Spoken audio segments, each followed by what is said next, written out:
All right, guys, welcome back to another fantasy football video cast. I'm David Comer. And I'm Dave Herndon. We're talking quarterbacks this time around. Basically, who you have in your top 10, guys to watch, guys to stay away from. Dave, I think we can both agree that Aaron Rodgers is number one with a bullet. He was our consensus number one overall player between the two of us. Right, and after him, we get a little different. I go a little more traditional. I'm looking at Brady and Breeze, Tom Brady, Drew Brees. You, on the other hand, have Cam Newton really high. And, the reason for that is I'm not ranking them based on skill or anything. This is from a purely fantasy standpoint. He racks up a lot of rushing yards. Mr. Upside. He racks up a lot of rushing yards. He racks up a lot of rushing scores. Going into his second year, he's going to know what to expect from some of these defenses. And it's scary upside. Right. I've got Cam Newton ranked number 4 right now on my list, so I'm not that far off from you. The one thing about Newton, a lot of the critics say he did slow down in the second half of last year. Also, you've got 3 running backs you've got to worry about: D'Angelo Williams, Jonathan Stewart, the newly signed Mike Tolbert, that all may factor in at the goal line. I still say, though, you've got a 6'5" goal line back under center taking snaps. You got to feel good about that. And one thing that, although he did slow down, kind of hit the rookie wall a little towards the end, like you said, the guy's going to start figuring it out. And when you can factor in almost 0 training camp time last year for a rookie quarterback and to see what he did, on the one hand, you'll have defenses figuring him out a little bit, but on the other hand, the learning curve for him is going to get a lot smaller. And he's coming in as the guy this year. He doesn't have to prove anything. He doesn't have to earn anything. I realize he started last year anyway, but he doesn't have to come in and earn it this year. He's got it. He knows it's his. And he can really prepare for the season going that way. And even though you can't count on 14 rushing touchdowns again, at the same time, basically almost any rushing touchdowns from a quarterback is gravy. Look at him setting the rookie record for passing yards last year. Yeah, I mean, what is Tom Brady's got? Maybe 2 rushing touchdowns in his career? Right, and even a really good amount for Michael Vick. I think maybe the most he might have had was around 7 or 8. And really, I mean, you can cut down Newton's touchdown rushing production in half, basically. If you've got 7, it's still really powerful. On top of that, the way he's passing the ball, you've still got Steve Smith, Greg Olsen, Brandon LaFell, who's everyone's favorite sleeper receiver. I don't think it's unreasonable to pencil him in for 4,000 passing yards and somewhere between 6 and 8, maybe 1,000 rushing yards. I agree. Could he be the first 4,000, 1,000 guy? It's within play. Next up, I've got Matthew Stafford, and really, as far as I'm concerned, you could flip-flop Stafford with Newton, but with Newton, you're going to have at least the ground game you can rely on, plus a guy who I believe is probably a little bit more durable. But Matthew Stafford, the sky's the limit for him, especially after his 5,000-yard season. Yeah, we're right back on schedule there. Basically, you just put Newton down at 4. I had Newton at 2. Sure. We had Breeze and Brady then right in order again. Okay. But I'm back with Stafford at number 5. I do think Stafford is one of the elite quarterbacks in the league. There's no reason to think he's not going to hit 5,000 yards again. Right. If he stays healthy. Last year he had a couple games where he had the thumb problem. If he stays healthy, there's no reason to think he can't compete to be the league leader in passing yards. He's got Kelvin Johnson. He's got Titus Young. I mean, he's got a great young receiving core, the best receiver in football. And Ryan Broyles, who they did not need to draft, but that's a story for another video cast. One thing though that I was looking at. We both have, basically 4 quarterbacks in the first round, arguably 5 if you count Stafford. Stafford could be a low-end first round. Easily at that end of the first round. Especially if you scare some people, you take a quarterback early and they get worried they're not going to get one. Oh, at least get one of the elite. But really after that, I've got a guy who's in a class all by himself, and it's not just for his off the field issues.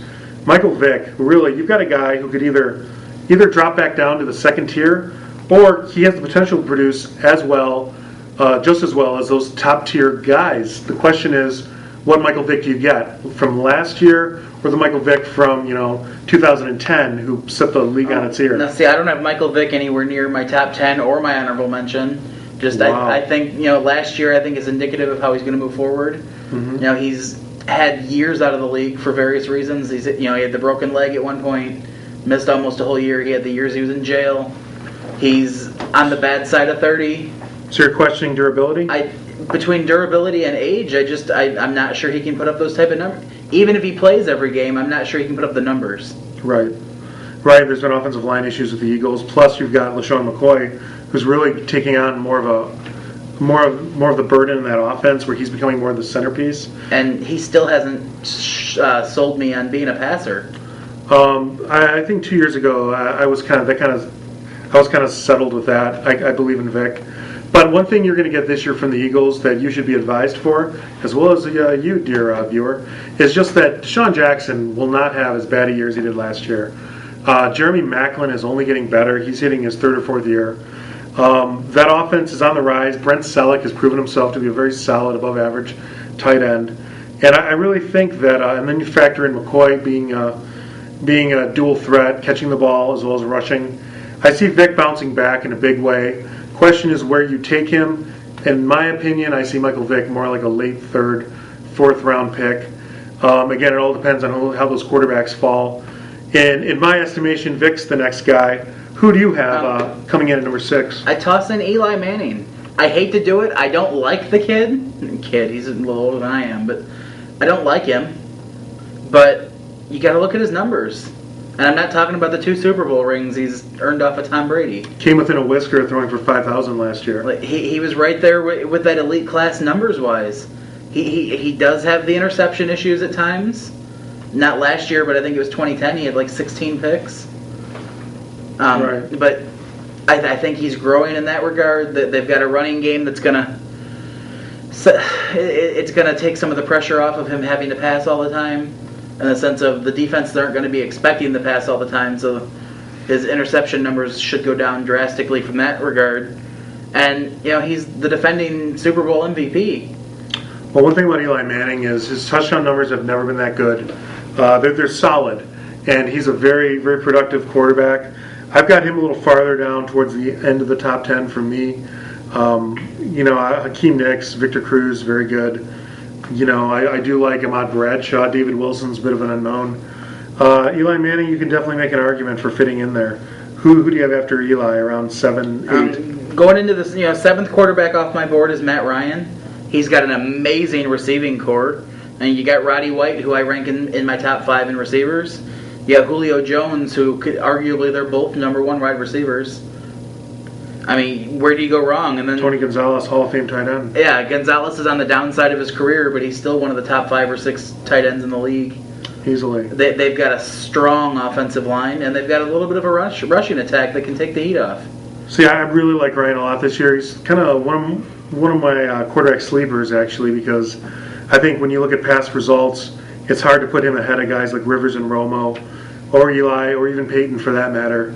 So I've got him kind of down on that fringe of the top 10. He's around 11 or 12, where he'd be a great bargain as a number 1 backup. Or if you wait to take a quarterback, he's a great choice for a little later in the draft. I just don't think he's got a lot of draft day value. But like you, that offense is only getting better. Michael Turner's getting older. I think he's an undervalued running back. But at the very least, though, you'll see them running a little less. Julio Jones, like you said, is on the upswing. You've got some great targets to throw to. Matt Ryan, we have really yet to see his best. But he's been coming along every year. Last year, he just missed on 30 touchdowns. And I really like him going forward, and I think it's an interesting pick. Okay, so you like that pick at 7, but that's not what you made at 7. You mentioned Peyton Manning. Why do you get him so high? He's coming off a complete year off. Right. We don't know that he's healed even. Well, I like him a little better than those other guys, just because he's Peyton Manning. I wish I could put a better spin on it. You've already got an established running game that's really good with Willis McGahee. You've got a really interesting rookie sleeper in Ronnie Hillman. And obviously, Eric Decker, Demaryius Thomas aren't great, but they're both on the upswing. They're both young guys. You've already got an established hookup with Jacob Tamme from Indianapolis, as well as Brandon Stokely in the slot. Not a lot's changing there. I really think Peyton, in his first preseason game, he looked pretty good. I think he's only going to get better once he gets back in the swing of things. To me, Manning is pretty low risk. My only advice is be sure to take a backup somewhat earlier than you normally would. If you take Peyton around the 5th round, 6th round, I would see taking a backup maybe around the 8th or the 9th, just to cover yourself. But I do think Peyton Manning is kind of a known quantity. Granted, you've got the health issues, but I won't bet against him. I can't say you're wrong. I do have him in my top 10. I'm a little lower, down at 9. Again, you mentioned Decker and Demaryius Thomas. And just like you, I'd still say he's a good late fifth, early sixth round pick. I think quarterbacks will take a run in some of these drafts, and I do have him down, like I said, around 9th place. I have Romo in there at the 8th spot for the same reason. Romo, from a fantasy perspective, is an established QB if he can stay healthy. Mm-hmm. The health issues with him too, especially the last couple of years. Romo gets in there. I think Des Bryant's going to have a breakout year, but I mean, there's not a whole lot you can say about Romo. He's pretty consistent. Right. Well, that's one thing about Romo. It's been a bit of a fancy tease. You expect a little more from the Cowboys in general. He's also got to stay healthy. He missed a game last year. I like Romo. I like Philip Rivers just a little bit better on my list. I kind of go Peyton, then Rivers 8, Romo 9, Eli 10. Then I go like Ryan and Shaw around that 11-12 mark. But I like Rivers a little better. I think he's going to cut down on turnovers this year. His yardage was still pretty cool last year, around 4,000 plus. Rivers is, and plus because he did let a few people down last year, you're going to have the angst towards him. You might get him really cheap, more like around the 7th round or so. So maybe like late 6th, 7th, or even 8th. I've seen in some drafts. I do like Rivers there. Romo, again, a little bit of a tease. He's got all the weapons, just kind of waiting for the Cowboys to put it together. That offensive line is a problem, and they're going to have to work that out. But then, I'm looking at Matt Schaub to kind of have a bounce back. He's kind of like, one of the first tier of pretty good backups for fantasy, and I do like I said, I really like Ryan a lot. Okay, now prepare to pick your jaw up off the table. My 10th QB off the board, Jay Cutler. Jaw firmly planted, and it's not crazy. I think Jay Cutler is a sleeper pick, but he could put up elite numbers. He's on the cusp. Right. I don't like the Bears, but I don't want the Bears to be successful, again, as a Lions fan. But he's got... Who does? He's got some interesting receivers out there. He's got all the talent in the world. You really look at how they've upgraded. I mean, no longer are they slumming it with Devin Aramashadu and Earl Bennett as like their pass catchers, and then last year especially they shipped off probably their best pass catcher in Greg Olsen, and then obviously Cutler had the injury issues. This year you just look at the upgrades across the board: Brandon Marshall, Alshon Jeffrey, and you look at all his pass success he had with Brandon Marshall. In fact, Mike Martz is out the door where he belongs, on the street. That's only a good thing, and it's not crazy to think Jay Cutler is one of those low-end starters or high-end backups that before you know it will be probably starting for you by week 16 this year, because he's really going to come on. And then, my other QBs to watch out for, I'm not going to give you much of, but Ben Roethlisberger, if he can stay healthy, right. He manages that offense well, he picks up a lot of touchdowns, he doesn't give you a lot of yards, but he does pick up the scores. Yeah. Matt Bradford. Oh, Sam Bradford, right. Excuse me. Matt Schaub was the next off my list, sorry. Sure. Sam Bradford, Matt Schaub. Again, they're solid, quantifiable numbers, but they're definitely in the 3rd to 4th tier quarterbacks. Right. Yeah, and if you're looking for late guys that could really surprise, I really think Sam Bradford. A lot of people are going to leave him for dead, as well as Josh Freeman. Both two guys that are going to come late that could really end up helping you. There's guy I know. Dalton's been kicked around from Andy Dalton from Cincinnati. I thought he'd be bigger. You've got him. You've got guys. Carson Palmer's solid. Matt Flynn. People have talked I was up. going to say Carson Palmer. You give him a year to learn the Raiders' offense, and I think he's got a shot. But my other sleeper, Tim Tebow. While he may not start, I don't like him. I hate him. We've had those discussions on this website before. I don't like him, but I think he might put up some fantasy numbers in a run-based offense. The Jets have a very much run-based offense. I think they'll end up using him in some interesting situations. He might pick up some rushing touchdowns, a lot of rushing yards. Yeah, I really wish the Jets and Tebow would get more publicity. Yeah, so again, Tebow, I don't for like me, him. That's more like a last-ditch third-string guy. I don't like him, but he's worth throwing a late pick at if you've already got your roster pretty set. Yeah, I'm not too enthralled. I do like Tebow.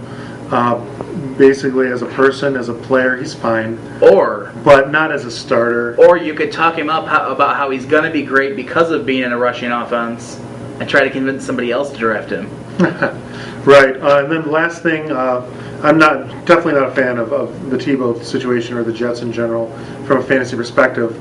unless maybe Sean Green, but that's a story for another day.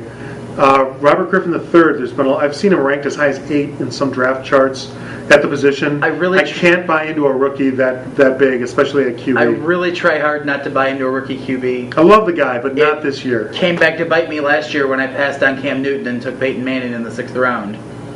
But that was for my backup QB spot, so it didn't hurt me too bad. Right. But again, I'd pass on an unknown rookie at the QB's position for a quantifiable star. Now, if you're in a league where you've got a certain slot or two where you can keep a guy for the future, if you're in a keeper league, go for Griffin, or a lot of times you've got position you can keep a guy or two following season, especially if you've got a bad team and you're drafting earlier in the draft.